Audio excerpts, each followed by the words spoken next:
Today is Friday, November 15th, and Just Wondering today has two episodes. First, the Jake Paul-Mike Tyson, quote, fight, and second, some unbelievable but true sports stories that actually happened this week. Mary and I are Crest Cadillac people. For what, about 15 years now? That's about right. Crest Cadillac XT4. Perfect size, perfect ride for us. Crest Cadillac at 121 on the Tollway in Frisco now has terrific offers on the Cadillac Lyrique and the soon-to-be available all-electric Escalade. GM Mike Brusen's team is fantastic to work with. So join Mary and me as Crest Cadillac people. And now, a word from our title sponsor. Are all financial advisors fiduciaries? Fewer than you think. Not knowing could reduce your lifestyle. Hi, I'm Mitch Kramer, founder and CEO of Fluent Financial. A fiduciary is a regulatory term to reduce conflicts of interest in wealth management. A fiduciary always works in your best interest. A non-fiduciary advisor might put their compensation or company ahead of yours. At Fluent Financial, we are certified financial planners acting as fiduciary advisors. To learn more, go to fluentfinancial.com or Fluent Financial's YouTube channel. Tonight, there's an expected crowd of 70,000 people who will be at AT&T Stadium for the fight between Jake Paul and Mike Tyson. Millions more will watch the fight be streamed live on Netflix. Please, I don't wish to offend any of you who are going to the fight or are watching on Netflix, but this is junk. It's the kind of thing that's starting to invade sports. Junk events. Tyson is 58 years old. In his last fight, 19 years ago, he was KO'd by a tomato can named Kevin McBride. He last held the title in 1996 when he was KO'd by Evander Holyfield. That was the rematch of the fight that Tyson bit off part of Holyfield's ear. Jake Paul is 31 years younger than Mike Tyson. He's a YouTuber, an influencer, an actor, and a fantastic self-promoter. In the last 4 years, he's had 11 fights. 10 of them are wins. Wins over boxing has-beens or never-weres. Wins over MMA fighters. And one win over a former basketball player. This fight was supposed to happen this past summer, but it was canceled because Tyson, according to medical people and Tyson himself, almost died because of a severe bleeding ulcer. This fight was sanctioned by the state of Texas, but New York and Las Vegas, where big fights happen, they wanted no part of this fight.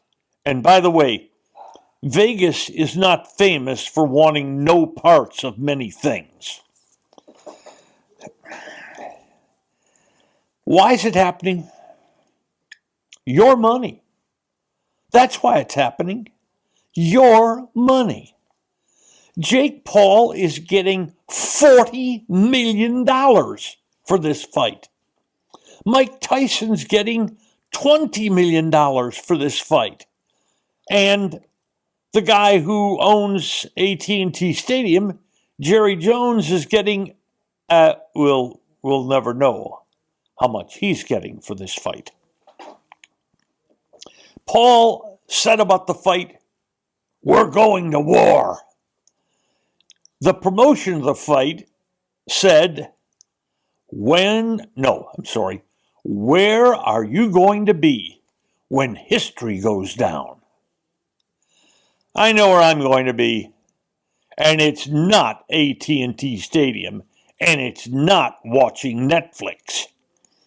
Regular sanctioned fights are 3-minute rounds with 10-ounce gloves. This one is 2-minute rounds with 14-ounce gloves. Compared to real boxing, this is a slow dance and a pillow fight. I'm telling you, this is junk. But America seems to have an appetite for junk these days. This fight is done for one purpose: sucking money out of your wallet. But at least there will be some punches thrown and perhaps brief moments of fighting, which will be kind of refreshing for Cowboy fans who've seen very little fight from the usual residents of this NFL stadium.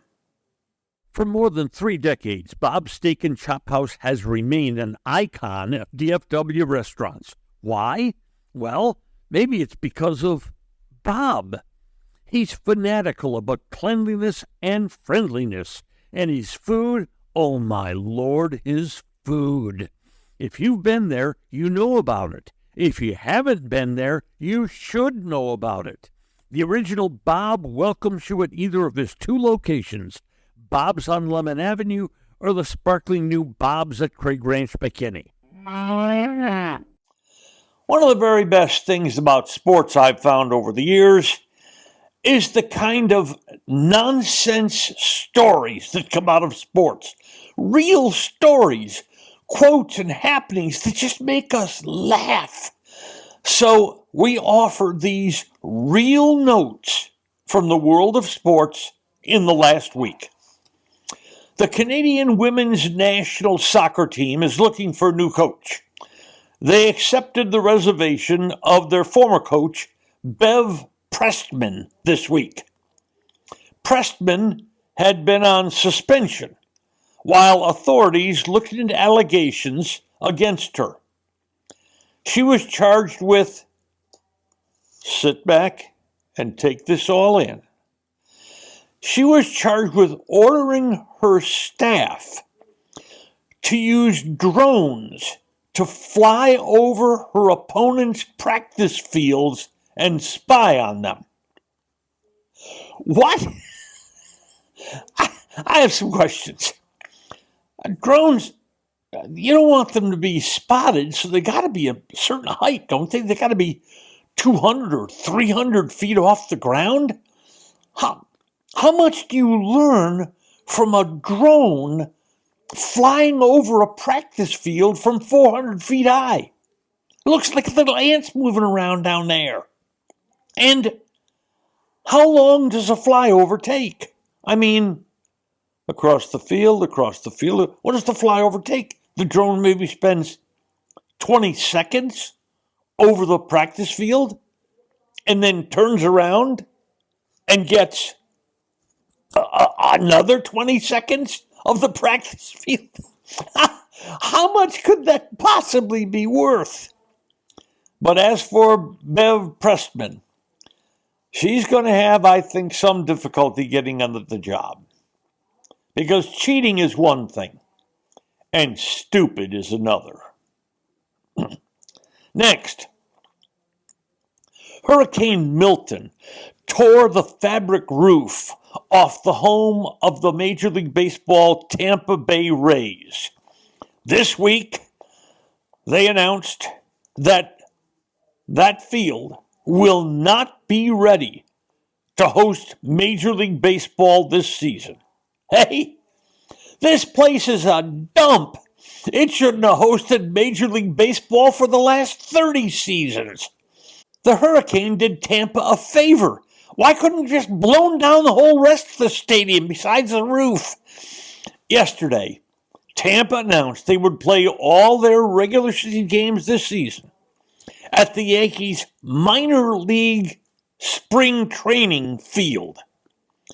It's in northwest Tampa, And it's the 11,000 seat home of the Yankees' Class A minor league team, the Tampa Tarpons. Be careful how you say that.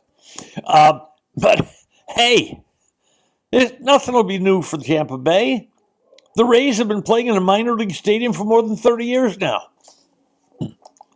Next, Jerry Jones is back in the spotlight this week after the sun pouring through the end zone windows of AT&T Stadium blinded Cowboys wide receiver CeeDee Lamb, preventing him from almost certainly making a touchdown catch against the Eagles that would have put Dallas ahead early in the game.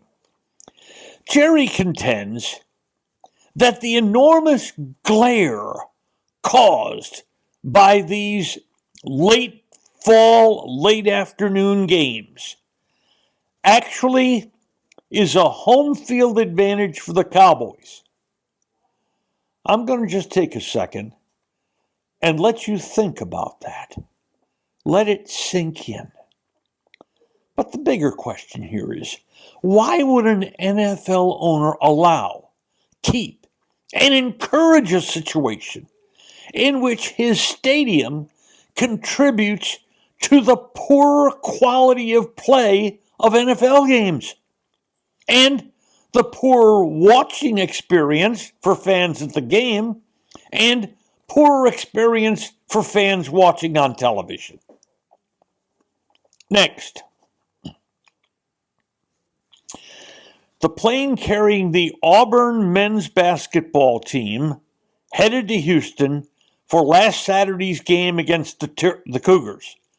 But soon after takeoff, it turned around and went back to the airport in Alabama. No, there were no difficulties with the plane mechanically.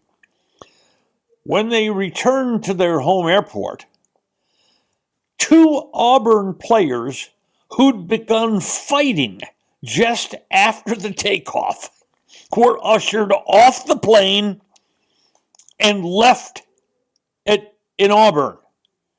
Eventually, the plane took off again, and startlingly, they went on, this shorthanded team, went on to upset the number 4 team in the country, Houston. You know, this is probably not what the Auburn coach had in mind when he said he wanted to see his Tiger team have some fight this year.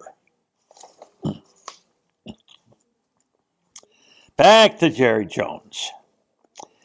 Jones said after the Cowboys' thumping from the Eagles this year, and in answer to a question, that he won't fire head coach Mike McCarthy during the season because he has regretted every time he's fired a coach in midseason before.